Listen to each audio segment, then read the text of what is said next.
Let me ask you something. How much longer are you going to live a life you secretly don't want? How many more mornings will you wake up tired, not because you didn't sleep, but because you're uninspired? 2026 is not just another year on a calendar. It's a decision. It's a line in the sand. It's the moment you either stay where you are or you rise. Today, we don't talk about small changes. We talk about a reset, a real one, the kind that transforms everything. If you want to reset your life in 2026, it begins with one decision: to take radical responsibility. Not partial responsibility, not convenient responsibility, radical responsibility. That means you stop negotiating with reality. You stop softening the truth. You stop telling yourself stories that protect your ego but destroy your growth. You look at your life exactly as it is: the finances, the health, the relationships, the discipline, the results, and you say, "This is on me." That sentence is powerful. It doesn't blame. It doesn't complain. It claims ownership, because the moment you truly own your life, you stop being a passenger and you step into the driver's seat. Radical responsibility requires brutal honesty. It asks you to look in the mirror without flinching. If you're behind, admit it. If you've been lazy, admit it. If fear has been running your decisions, admit it. There is no shame in acknowledging where you are. The shame is in pretending you don't know. Many people stay stuck for years because they would rather defend their position than improve it. They explain why they're stuck instead of solving it. But explanation does not equal elevation. When you stop explaining and start owning, something shifts internally. You feel a different kind of energy, a grounded, controlled power. Because if your choices created this life, then new choices can create a new one. Taking responsibility also means you stop blaming external forces for internal weakness. Yes, life can be unfair. Yes, people disappoint you. Yes, opportunities sometimes pass you by. But responsibility is not about what happened. It's about what you do next. It's about refusing to let your past dictate your future. The world does not owe you motivation, and it does not owe you clarity. It does not owe you comfort. When you understand that, you stop waiting for permission. You stop waiting for perfect timing. You move because you decide to move. You act because you decide to act. And that level of ownership builds resilience. It builds self-trust. It builds momentum. Radical responsibility also forces you to examine your habits. Your life is not shaped by what you say you want. It's shaped by what you repeatedly do. If your mornings are unstructured, your days will be chaotic. If your spending is careless, your finances will reflect it. If your effort is inconsistent, your results will be average. Responsibility means you stop saying, "That's just how I am." You are not fixed. You are formed by repetition, and repetition can change. When you own your habits, you gain the ability to redesign them. You stop acting surprised by outcomes that match your effort. Instead, you align your behavior with your ambition. There is also a deep psychological shift that happens when you take full responsibility. You stop feeling powerless. Blame might feel comforting in the short term, but it steals your authority. The moment you blame, you hand control to someone or something else.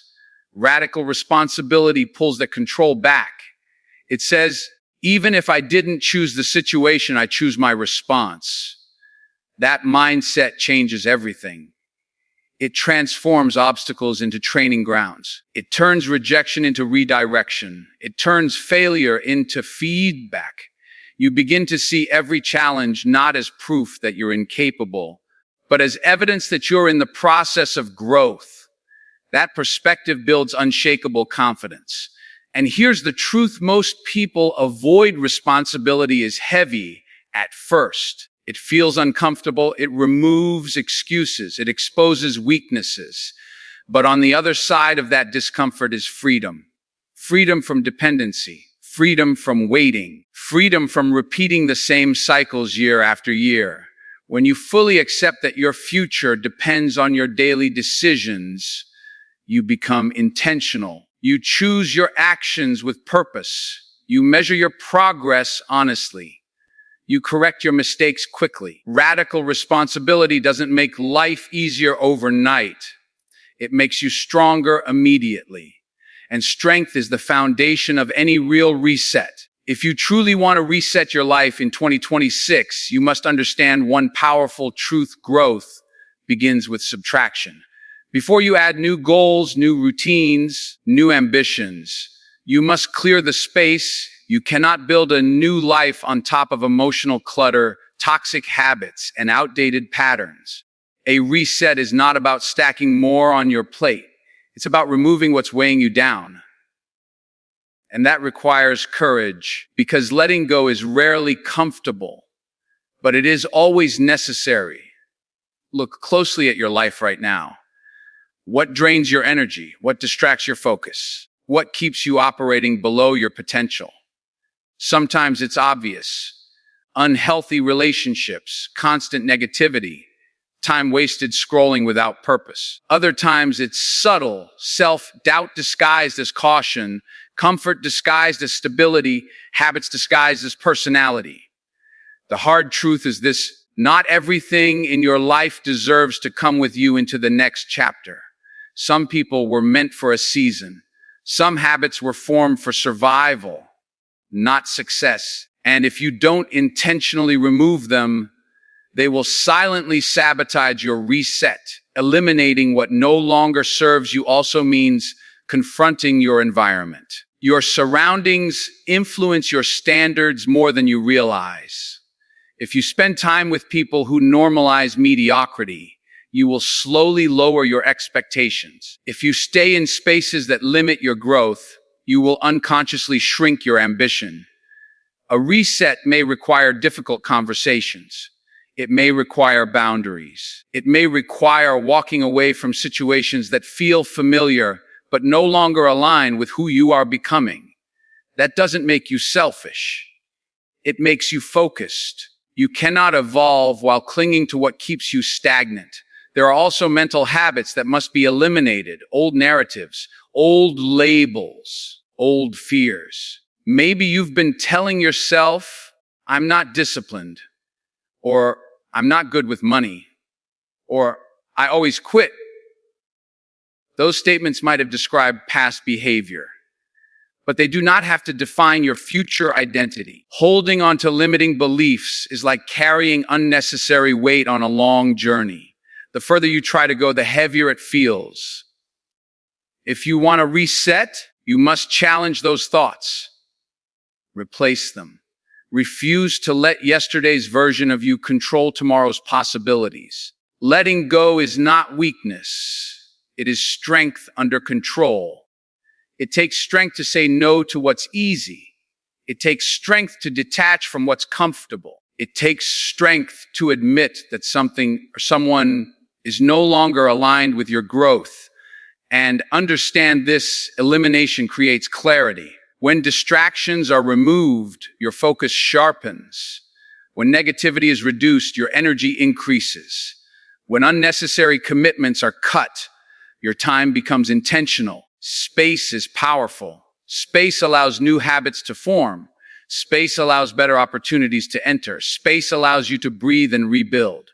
And finally, remember that elimination is not a one-time event. It is a discipline. As you grow, new distractions will appear. New temptations will test you. New comforts will try to slow you down.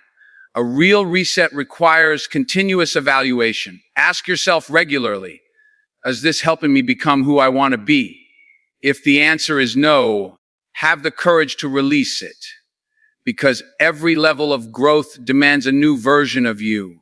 And that version cannot carry everything from the past. If you want to reset your life in 2026, you cannot rely on motivation. Motivation is emotional. It rises and falls. It depends on how you feel, and feelings change. Discipline, however, is a decision repeated daily. It is structure. It is commitment. It is doing what must be done whether you feel inspired or not. A real reset requires rebuilding your discipline from the ground up, not based on hype, not based on temporary excitement, but based on standards. Standards that you refuse to lower. Rebuilding discipline begins with small, non-negotiable actions. Wake up when you say you will. Make your bed. Move your body. Plan your day. These may sound simple, but simple actions repeated consistently build powerful identity shifts. Every time you follow through on a promise to yourself, you strengthen self-trust. And self-trust is the foundation of confidence. Most people don't lack talent. They lack consistency. They start strong and fade quickly. But discipline is about endurance. It's about showing up on the days when no one is watching and nothing feels exciting. You must also learn to separate discomfort from danger. Discipline often feels uncomfortable. Early mornings, tough workouts, focused study sessions, difficult conversations. But discomfort is not harm. It is growth in progress. When you train yourself to move toward discomfort instead of away from it, you rewire your instincts. Instead of asking, do I feel like it? You begin asking, is this necessary for my growth? That shift alone can transform your entire trajectory, because growth rarely feels good in the moment, but it always feels powerful in retrospect. Rebuilding discipline also requires clarity. You cannot be disciplined about everything at once. Choose key areas that matter most: your health, your finances, your craft, your mindset. Set clear expectations for each. Define what winning the day looks like. Discipline thrives in structure. When your goals are vague, your effort becomes inconsistent. But when your standards are specific, your actions become intentional.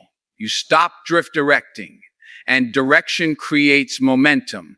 There will be days when you fail, days when you oversleep, days when you skip the workout, days when your focus breaks. Discipline is not about perfection. It is about recovery. The difference between average and exceptional people is not that one never falls. It's that one refuses to stay down. When you rebuild discipline, you commit to getting back on track quickly.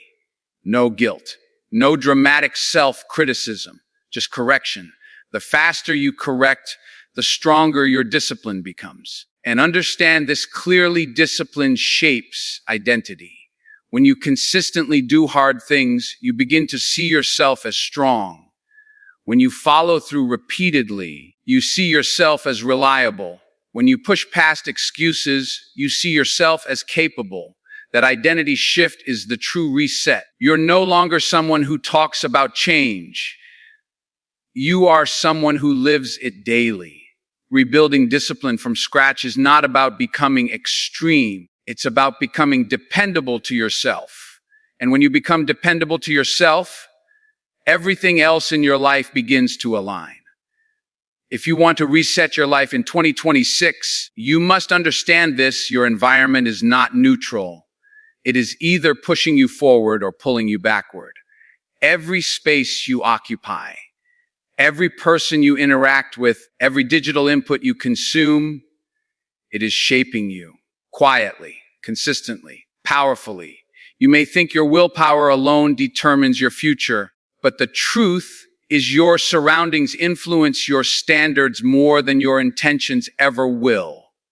If you want a different life, you need a different atmosphere. Start with your physical environment. Look at the room where you sleep, the desk where you work, the spaces where you spend most of your time.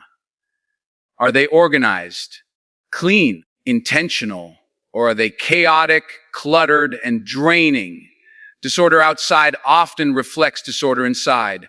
When your space is messy, your mind feels heavy. When your environment lacks structure, your focus weakens.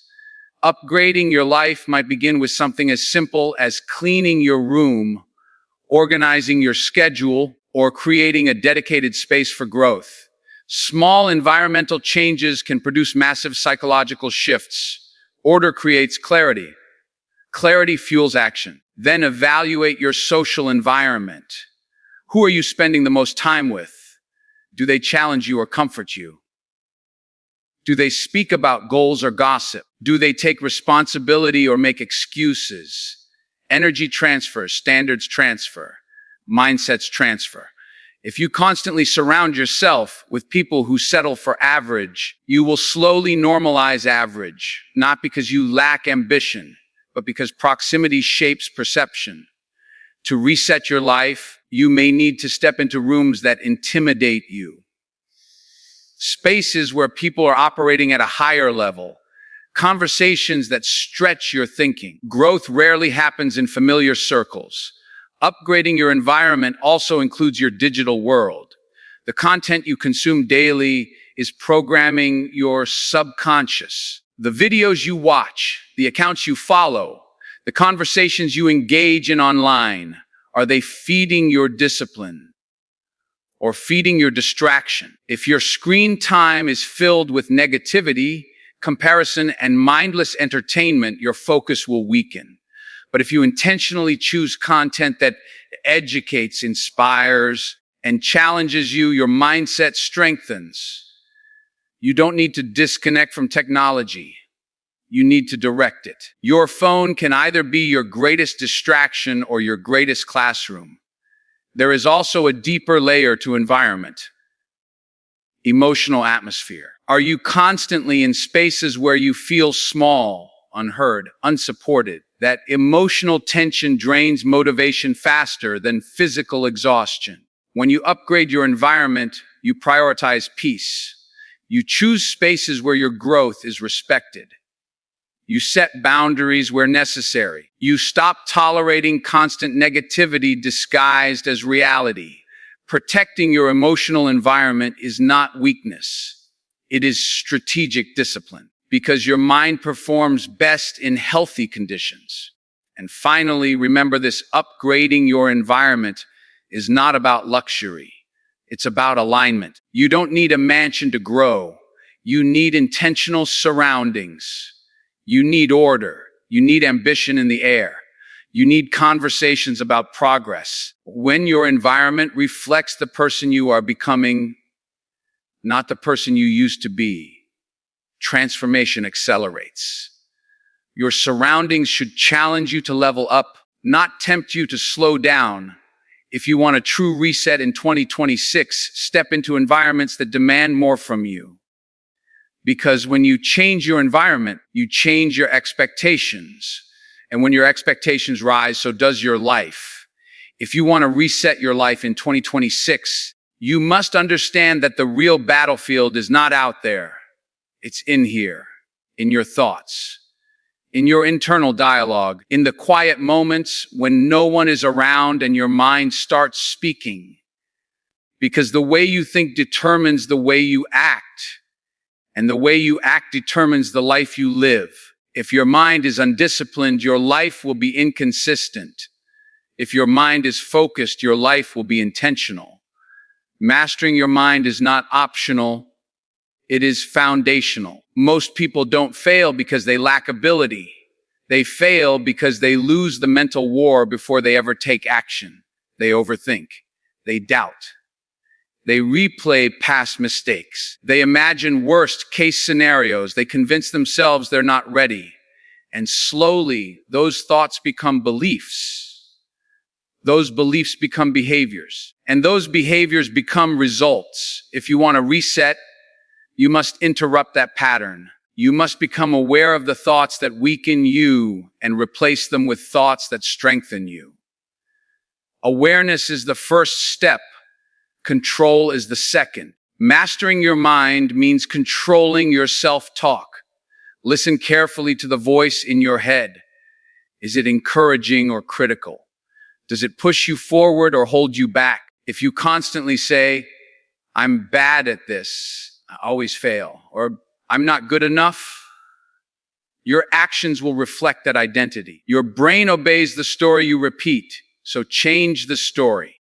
Instead of "I can't," say "I'm behind," say "I'm building." Instead of "it's too hard," Say, it's make me stronger. These aren't empty affirmations. They are identity shifts, and identity drives behavior. But mastering your mind is not just about positive thinking. It's about disciplined thinking. It's about refusing to let emotions dictate your direction. There will be days when you feel tired, frustrated, or discouraged. That's normal. What's dangerous is letting temporary emotions make permanent decisions. Mental mastery means pausing before reacting. It means choosing your response instead of surrendering to impulse. It means asking yourself, is this thought helping me or hurting me? And if it's hurting you, you let it go. You replace it. You redirect it. You must also feed your mind intentionally. What you consume mentally shapes your focus. Read books that expand your perspective. Listen to conversations that elevate your thinking. Spend time in silence reflecting on your goals. Write down your thoughts. Journal your progress. Mental clarity doesn't happen by accident. It happens by design. If you constantly consume noise, your thinking becomes scattered. But when you consume wisdom and practice reflection, your thinking sharpens. A sharp mind makes strong decisions. Strong decisions build powerful results. And understand this clearly: mastering your mind is a daily practice, not a one-time breakthrough. Doubt will revisit. Fear will knock again. Distraction will tempt you repeatedly. But every time you choose discipline over impulse, confidence over fear, clarity over chaos, you strengthen your mental muscle. Over time, your mind becomes your greatest weapon instead of your biggest obstacle. When your thoughts are aligned with your goals, your actions become consistent. And when your actions are consistent, transformation becomes inevitable. If you truly want to reset your life in 2026, you must make a decision that most people avoid. You must choose long-term growth over short-term comfort. Comfort feels good in the moment. It's warm. It's easy. It asks nothing from you. Growth, on the other hand, demands effort. It requires patience. It tests your endurance. And that's why so many people stay exactly where they are, not because they lack dreams, but because they are addicted to comfort. A real reset begins when you break that addiction. Short-term comfort whispers to you daily. Sleep a little longer. Start tomorrow. You deserve a break. And sometimes rest is necessary. But comfort becomes dangerous when it becomes a pattern. When excuses become routine. When temporary pleasure replaces long-term vision. Every time you choose what's easy over what's necessary, you strengthen the habit of delay. And delay compounds just like discipline does. Weeks turn into months. Months turn into years. And suddenly you realize you've been busy, but not progressing. Long-term growth requires a different mindset. It requires you to zoom out, to think beyond today, to think beyond this week, to ask yourself, where will this choice lead me in 5 years? The workout you skip today affects your health tomorrow. The skill you avoid learning today affects your income later. The difficult conversation you postpone today affects your relationships long term. Growth-minded individuals understand that today's discomfort is tomorrow's advantage. They are willing to endure temporary strain for permanent strength. Choosing growth also means embracing delayed gratification. It means saying no to distraction so you can say yes to development. It means investing time into skills that won't pay off immediately, but will multiply later. It means saving money instead of spending for validation. It means studying when others are scrolling, training when others are relaxing, building when others are waiting. Delayed gratification is not about deprivation. It's about strategy. It's about understanding that sacrifice now creates freedom later. There will be moments when growth feels lonely, when you look around and see others enjoying ease while you're grinding in silence. In those moments, remember your vision. Remember why you started. Growth is rarely glamorous in the beginning. It's demanding. It's often unnoticed. But results reveal themselves over time. The discipline compounds. The skills sharpen. The confidence deepens. And suddenly, what once felt difficult becomes natural. What once required effort becomes identity. Committing to long-term growth over short-term comfort is ultimately a commitment to your future self. It's a promise that you will not sabotage tomorrow for today's convenience. It's a declaration that your potential matters more than your mood. When you consistently choose the harder right over the easier wrong, you build character. And character sustains success. Resetting your life in 2026 isn't about dramatic changes overnight. It's about daily decisions that align with who you want to become years from now. So here we are. You've taken responsibility. You've eliminated what no longer serves you. You've rebuilt discipline. You've upgraded your environment. You've mastered your mind, and you've chosen long-term growth over short-term comfort. Now, understand this, a reset is not an event. It's a decision you honor every single day. 2026 will not change your life. You will. Not because the calendar flipped, not because you felt inspired, but because you decided that average is no longer acceptable. There will be hard days. There will be setbacks. There will be moments when the old version of you tries to come back. But the difference now, you're not that person anymore. You don't blame, you don't quit, you don't wait, you build, you adjust, you rise. And one day, not overnight, not instantly, you'll look around at your life and realize something powerful. The reset worked because you worked.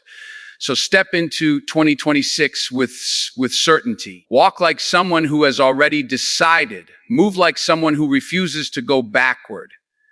This is your line in the sand. This is your turning point. This is the year you stop talking about change and start living it. Now go earn the life you know you're capable of.